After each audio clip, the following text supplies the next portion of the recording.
A-hole stepfather got rid of all of my prized possessions as a child and beat the crap out of me regularly. I ended up getting all of his prized possessions and selling most of them, and when I told him, he tried to assault me in public, which resulted in criminal charges, losing his job, and his house. Now I get to see him all the time and rub his nose in it. So I was 15 when my mom decided to start dating this guy, Jason, from some sketchy dating site. I didn't like him from the moment I met him. Something about him just screamed fake. You know when you meet someone and they're just trying too hard? That was Jason. But, I figured it wouldn't last long, and whatever. I could just ignore him, right? Well, 2 months later, the guy moves in. Just like that. I didn't even have a say. My mom, Anna, didn't ask me if I was cool with it or if I had any feelings about it. Nope. One day, he was just there with his ugly plaid suitcase sitting in the living room like it owned the place. It was like he brought his bad energy with him. I tried to keep my head down and stay out of his way. Maybe he'd leave me alone if I wasn't a problem. Spoiler alert. That didn't work. About 3 weeks after he moved in, I came home from school to find that everything I cared about was gone. I'm talking about everything. My skateboards, my BMX bike, the half pipe I built myself, all my ice hockey gear. All of it. Gone. At first, I thought maybe they'd been stolen or something, but nope. Turns out Jason decided to take it all to the dump while I was at school. When I confronted him, he didn't even try to hide it. He just looked at me with this smug look and said, "I didn't want all your crap cluttering up my garage." Excuse me? His garage? The guy had been living with us for, like 5 minutes? And now everything was his? I was so angry I couldn't even talk. My mom just stood there. She didn't even back me up. I remember her saying, "Just let it go, honey. It's just stuff." Just stuff. Sure, I didn't need that skateboard or that BMX bike to survive, but it wasn't about the stuff. It was about the fact that Jason just came into my life, uninvited, and started throwing things away like I didn't matter. Anyway, I tried to suck it up. I told myself, okay, maybe that's the worst of it. Maybe this guy is just a neat freak or something. Boy, was I wrong. About 2 months after that, we were having dinner. It was some boring weeknight meal, nothing special. I got up to grab something from the fridge, and Jason snapped at me. "You didn't ask to be excused." I shrugged and said, "I didn't know I had to." Before I could even blink, the guy punches me square in the stomach. It wasn't some light slap or shove either. This was a full-on punch, like he was trying to knock the wind out of me. And it worked. I doubled over, gasping for air, completely stunned. I mean, what kind of grown man punches a 15-year-old? A total psycho, that's who. I looked over at my mom, thinking she'd say something, anything, but she just sat there. She didn't even flinch. She didn't even tell Jason to calm down. I was on my own. I could feel my whole world starting to collapse right there. My mom wasn't going to help me. She was too wrapped up in Jason to care about what he was doing to me. After that, things just got worse. It was like Jason had figured out he could do whatever he wanted, and I couldn't do a thing about it. He was obsessed with the idea that I was a lazy, worthless nerd. I had a solid collection of comics and Pokemon cards, and a stack of fantasy and sci-fi books. I spent a lot of time reading and playing video games on my PS2. I guess that made me a target for him. One day, I came home to find that all of it was gone. My entire collection of comics and Pokemon cards? Gone. My PS2 and all the games? Gone. He'd tossed everything. I stormed into the kitchen ready to blow up at him, but before I could even get a word out, he gave me that same smug grin. Boys your age should be out playing football, not sitting around playing video games like some fey asterisk got nerd. I'll never forget how that made me feel. It wasn't even just about the stuff. It was about him taking away the things that made me, me. He was trying to erase who I was, and my mom, she let him. She even agreed with him half the time, saying I should be spending more time outside like normal kids. Normal. As if playing video games and reading comics made me less of a person. And the thing is, Jason wasn't some random unemployed loser. He was a middle school teacher. Yeah, he spent his days teaching kids and refereeing sports games in his free time, acting like he cared about them.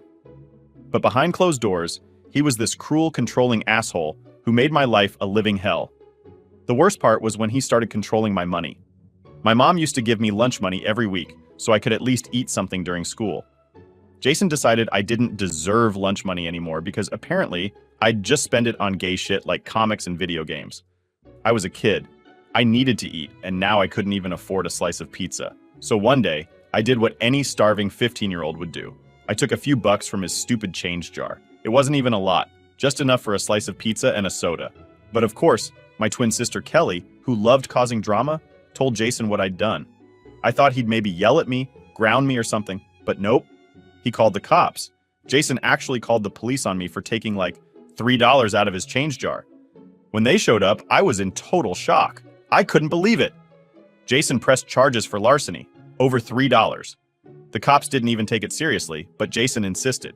They took me down to the station, and when I came home, Jason was waiting. He didn't waste any time. The second I walked through the door, he beat the crap out of me. I remember lying in my room later that night, staring at the ceiling, thinking, is this it? Is this my life now? The next morning, I ran away. I didn't even have a plan. I just grabbed my backpack, stuffed it with some clothes, and took off. I couldn't stay in that house for one more second. But of course, the cops found me and brought me back. And the first thing Jason did? He started working on my mom, trying to convince her to send me away to some military school or boot camp. Anything to get me out of the house. By the time I turned 16, I had been in and out of juvie because of that larceny charge. I spent my 16th birthday behind bars, all because Jason was determined to ruin my life. Looking back, I don't even know how I survived it all. I was trapped, stuck in this house with a guy who hated me, and a mom who didn't care enough to stop him. I felt like I had no one in my corner. And the worst part was, I wasn't sure if it would ever end. All right, so after the whole mess with Jason taking my stuff and calling the cops over a few bucks, things didn't get better.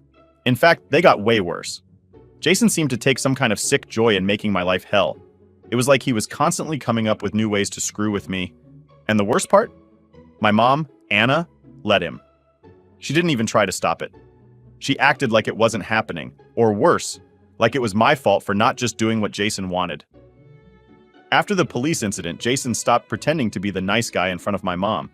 I mean, he didn't hit me when she was around. He wasn't that dumb. But he made sure to show me exactly where I stood in the house. If I said anything he didn't like, he'd give me this look like, you better watch it. And it wasn't just looks either. He started making these ridiculous rules, like I had to ask for permission to do anything. Get up from the table, use the bathroom, go to my room.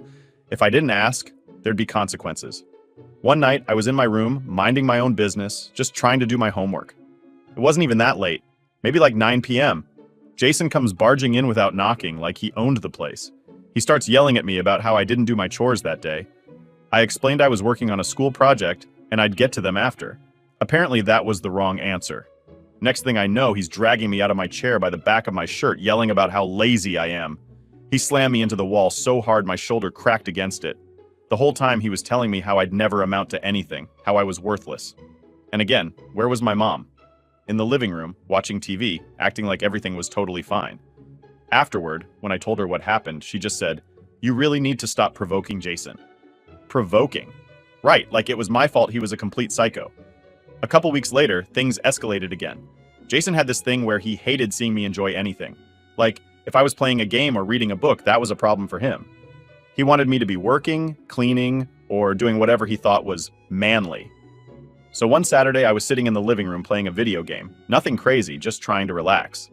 Jason comes storming in from outside, covered in sweat from working on his stupid woodworking project. He sees me, and I swear his face turns red. "Get up," he growls. I look up confused. "What?" I said, "Get up, go mow the lawn, now!" It was literally 2 p.m. and it was over 90 degrees outside. I hadn't even finished the game I was playing. So I said, "I'll do it after dinner. It's too hot right now." Big mistake. Jason lunges at me, yanks the controller out of my hands, and throws it across the room. It hits the wall and shatters into pieces.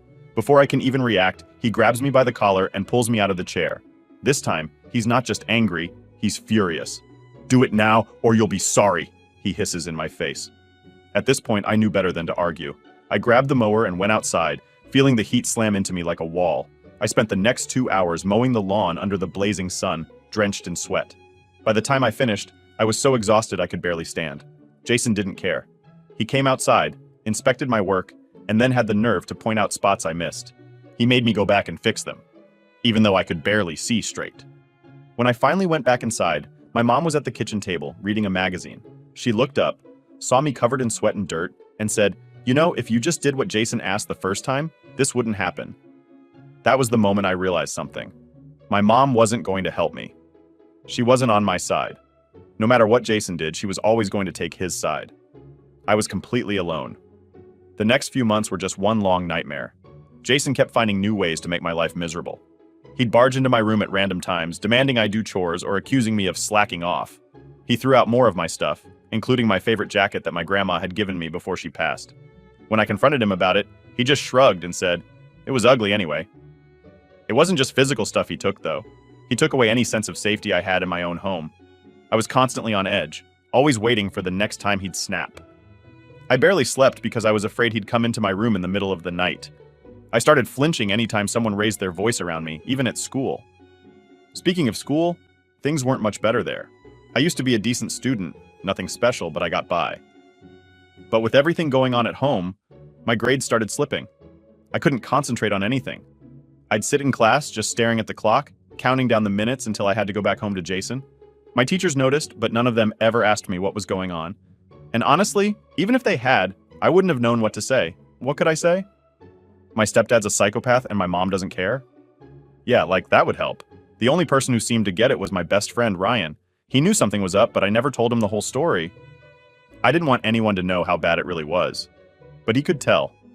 One day after school, he caught up with me and asked, "Dude, are you okay? You haven't been yourself lately." I shrugged it off like I always did. "Just dealing with some stuff at home," I said. Ryan gave me this look like he didn't believe me, but he didn't push it. "Well, if you ever need to talk, you know where to find me." I nodded, but in my head I was thinking, what's the point? Talking won't change anything. Around this time, Jason's discipline got more public. He started tearing into me in front of my mom's friends, in front of the neighbors, anyone who would listen. He'd humiliate me, call me lazy and weak. One time, in front of a whole group of people, he told them I was never going to be a real man because I couldn't handle his tough love. Everyone just laughed. No one thought to ask if maybe, just maybe, Jason was going too far. My mom, of course, stood right next to him, nodding along like she agreed with every word. I think that's when I started to feel something shift in me. I was angry, so angry, but I didn't know what to do with that anger. It wasn't just about Jason anymore. It was about my mom, too. She let this happen. She let him do this to me. She wasn't just a bystander, she was part of the problem. And that realization, it made everything worse. But as much as I hated both of them, I felt trapped. I had nowhere to go, no one to turn to. I didn't even have money for lunch most days, let alone a way to escape. So I stayed. I stayed, and I survived. Barely. So, by the time I was 16, things were bad. Like, really bad.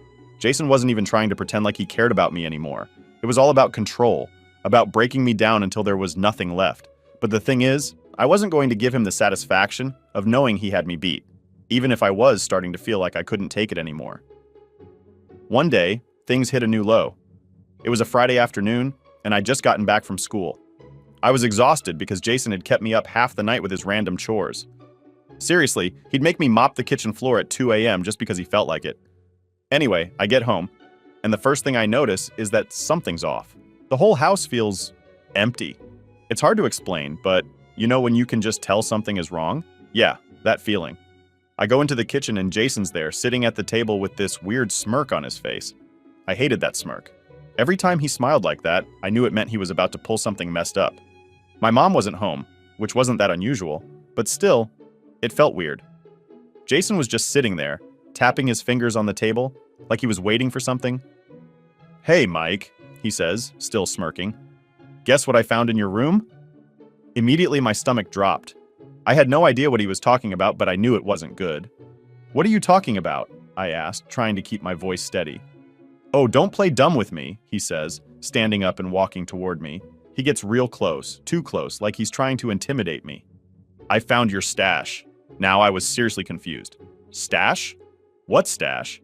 I didn't keep anything in my room besides my school stuff, and honestly, what was even left for him to take? He'd already thrown out everything I cared about. "What stash?" I ask, taking a step back, even though I didn't want to show him I was scared. "Your drugs," he says, like it's the most obvious thing in the world. "Found them hidden under your mattress." I stared at him, totally shocked. "I don't do drugs," I said, completely baffled. I wasn't that kind of kid. I never even drank or smoked. But Jason? He was standing there, acting like he'd just busted me for some major crime. "Don't lie to me," he shouts, his face turning red. He pulls out this little baggie from his pocket. It had some random pills in it. I had never seen them in my life. "Where the hell did you get that?" I asked, now more confused than anything. "That's not mine." Jason just shakes his head, like he doesn't believe a word I'm saying. "You've really done it this time," he says, pacing around the kitchen like he's working himself up. "I'm calling your mom. We're sending you away." That's when it hit me. This was his plan. He was trying to frame me. He wanted me gone, and this was how he was going to do it. I couldn't believe it. I knew Jason hated me, but this was a new level of messed up.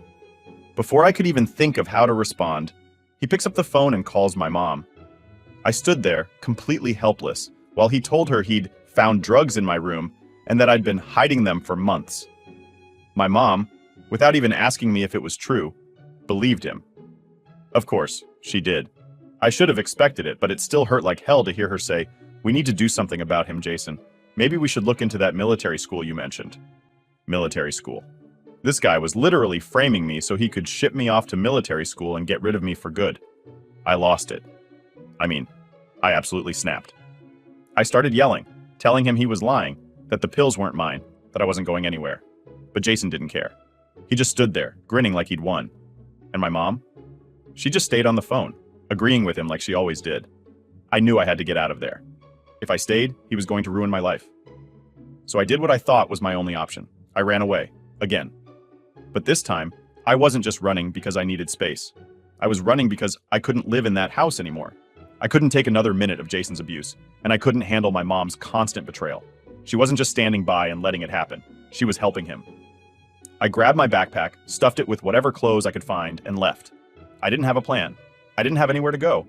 I just ran. I was on the streets for a couple of days, sleeping in the park and trying to figure out what the hell I was going to do next. I thought about going to Ryan's house, but I didn't want to drag him into my mess. Plus, his parents were super strict, and I didn't want them to think I was a bad influence or anything. So I just wandered around, trying to stay out of sight and avoid anyone who might recognize me. But of course, I couldn't run forever. On the third day, the cops found me. They picked me up and took me straight back to Jason and my mom. When I walked in the door, Jason was sitting there with that same damn smirk on his face, like he was happy to see me get dragged back. He didn't even wait for the cops to leave before he started laying into me. "You think you can just run away and everything will be fine?" he sneered, pacing around me like a predator. "You're going to military school, Mike. There's no way out of this." I looked over at my mom, hoping she'd maybe, just this once, stand up for me. But no, she just stood there, arms crossed, nodding along with everything Jason said. She was completely on his side again. It was like I didn't even exist to her anymore. At that point, I'd had enough. I wasn't going to beg. I wasn't going to cry. I just stared at them, this hollow feeling settling in my chest. I didn't say a word as Jason kept yelling, telling me how much of a failure I was, how I was never going to amount to anything. It was like I'd become numb to it all. But deep down, something was changing. I wasn't scared of him anymore. I wasn't going to let him control me. And I sure as hell wasn't going to military school. I just didn't know how to stop it yet. When the police left, Jason walked over to me, got right in my face and whispered, "This is the end for you, Mike. I'll make sure of it." That was the moment I realized I had to fight back. I didn't know how, but I knew one thing for sure. I wasn't going down without a fight. Not anymore. By the time I was 18, I'd finally gotten out of that house. After running away a couple more times, my mom and Jason decided military school wasn't worth the trouble. Maybe they didn't want to pay for it, or maybe they just got sick of dealing with me. Either way, I was done. I graduated high school, packed my bags, and left as soon as I could. I didn't care where I went, as long as it wasn't under Jason's roof. At first, I didn't look back. I didn't call my mom, didn't visit, didn't even drive through the neighborhood. I was done with both of them. For a couple of years, I focused on getting my life together.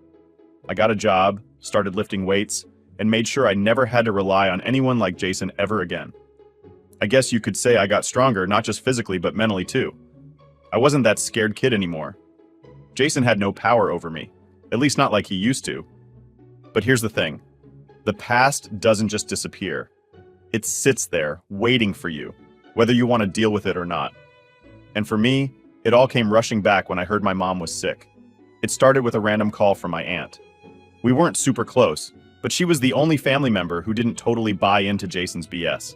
She told me my mom had been diagnosed with stage 4 cancer, and she didn't have much time left. I didn't know how to feel about it. I mean, yeah, she was my mom, but after everything that had happened, part of me felt like she wasn't really my mom anymore. Jason had taken her away from me, turned her into someone I barely recognized. Still, I decided to visit. Not for her, really, but for me. I needed some kind of closure, even if I didn't know what that meant at the time. When I showed up at the house, it was like stepping into a time machine. Everything looked exactly the same. The worn-out couch, the old TV in the corner, the ugly curtains Jason had insisted on. The only thing that had changed was my mom. She looked small, frail, the kind of person who could barely stand, let alone fight back. I guess the cancer had taken its toll. Jason was there, of course, hovering over her like he was her protector or something. It made me sick just looking at him. But he didn't scare me anymore. He couldn't. I was bigger now, stronger, and I knew it. He couldn't intimidate me like he did when I was 15. My mom tried to talk, but it was mostly Jason doing the talking for her. He went on about how he'd been taking care of her, how hard it was, how much money it was costing. All I could think about was how fake it all sounded. I knew Jason didn't care about my mom. He cared about the money, about the house, about his stupid woodworking projects. He was the same manipulative jerk he'd always been. After a while, my mom pulled me aside. She was struggling to get the words out, but she told me something that surprised me. She said she was leaving Jason. She didn't want to spend the rest of her life with him, not after everything he'd done. I couldn't believe it. For years, she'd sided with him, let him control everything. But now, when she had barely any time left, she was finally standing up for herself. Turns out she had already seen a lawyer and had a separation agreement in place. Jason would get a set amount of money, and he'd have 45 days to pack his crap and leave the house. She even bought back his childhood home from the bank when he had to sell it to pay off his debts years ago. Now he'd be moving back in there. Good riddance, right? It didn't take long after that for my mom to pass away. I had mixed feelings, honestly. I was sad, sure, but there was this other part of me. This part that was just angry. Angry at her for not leaving Jason sooner. Angry at Jason for ruining so much of my childhood. And angry at myself for not doing more to stop it. But then, things started to get interesting. See, my mom had let Jason come back and get his stuff, but he was dragging his feet. He thought he could keep coming and going like he owned the place. But the separation agreement had a deadline, and he was past it. Legally, everything left in the house was mine now. So I did what any normal person would do. I sold it. All of it. Every last piece of Jason's precious junk. First up was his baseball card collection. I'd overheard him bragging about how much it was worth over the years, and I knew it would sell fast. I got about $14,000 for it. Next, I sold all his autographed sports memorabilia, around $11,000. I wasn't done yet, though. Jason was obsessed with woodworking, so I sold his equipment and a few pieces of furniture he'd made. That brought in another $6,500. But I kept some of the good stuff. He had this coin collection, and guess what? I also collect coins. I took the best pieces for myself, along with a few tools and some random odds and ends. Oh, and I also kept his mother's engagement ring, a platinum band with 3 diamonds. I figured it was worth a lot, but honestly, I kept it just because I knew it would piss him off. And man, did it piss him off. About a month later, I ran into Jason at the grocery store. He was loading his car when I walked up to him. I didn't even hesitate. I told him straight to his face that I'd sold all his stuff. His reaction? Exactly what I'd hoped for. He snapped. The guy couldn't control himself. He swung at me, but he wasn't the same Jason anymore. He was old, weak. I dodged his punches easily, and the ones that did connect barely even hurt. Meanwhile, I had my phone out, ready to call the cops. He kept swinging, kept yelling, kept losing it. Even as I talked to the 911 operator. The best part? He started ramming his shopping cart into my car, thinking that would get me to back off. By the time the police showed up, he was red-faced, out of breath, and looking like an idiot. They arrested him right there in the parking lot. Assault, communicating threats, destruction of property, the works. And you know what the best part is? That wasn't the end of it. Jason lost his job at the middle school because of the charges. He lost his pension. The guy couldn't catch a break, and for once, I didn't feel bad about it. He ended up having to sell his mother's house just to pay for the expensive lawyer he'd hired, thinking he could somehow beat the charges. Spoiler alert, he didn't. So after Jason's little meltdown at the grocery store, you'd think he'd finally get the message that he couldn't mess with me anymore. But of course the guy was too stubborn, or maybe too stupid, to just let it go. I mean, he already lost everything. His job, his money, his house, but somehow he still thought he could win. That's the thing about people like Jason. They always think they're invincible, even when everything around them is falling apart. Anyway, after his arrest, word spread fast. My nephew Tyler, who was on the football team, made sure everyone at school knew that Jason had been arrested for assaulting me. It didn't take long for other parents to get wind of it, and a bunch of them started calling the school, demanding that Jason step down from his refereeing gigs. The dude was a middle school ref, for crying out loud, and now people knew he was a bully. No way he was going to keep that job. Turns out, he didn't even get the chance to step down. He was basically fired from that too. No one wanted him near their kids anymore, not after what he did to me. I'll admit, it felt pretty damn good to see him lose everything he'd built up. It wasn't just about the money or the stuff, it was about the fact that he no longer had power over anyone, especially me. But it gets better. Remember how I told you Jason had to sell his mom's house to pay for the lawyer he couldn't afford? Well, apparently he didn't get nearly as much for the house as he thought he would. He ended up in this crappy little trailer park on the edge of town, living in a trailer that looked like it was about to fall apart at any second. And the best part? He had to take a job as a cashier at Walmart just to make ends meet. You can imagine how much I loved that. Here was the guy who used to act like he was better than me, who thought he was smarter, tougher, whatever. And now? Now he was ringing up people's groceries at Walmart, barely making enough to pay his rent. But I wasn't done. Not yet. The first time I went to Walmart after finding out where he worked, I purposely stood in line longer than I needed to. I waited until his line was free, even though there were open registers right next to him. I wanted him to see me, to know I wasn't just going to disappear from his life. The look on his face when I stepped up to the counter was priceless. He looked like he wanted to crawl into a hole and die. "Hey, Jason," I said, all casual, like nothing had ever happened between us. "How's it going?" He didn't say a word.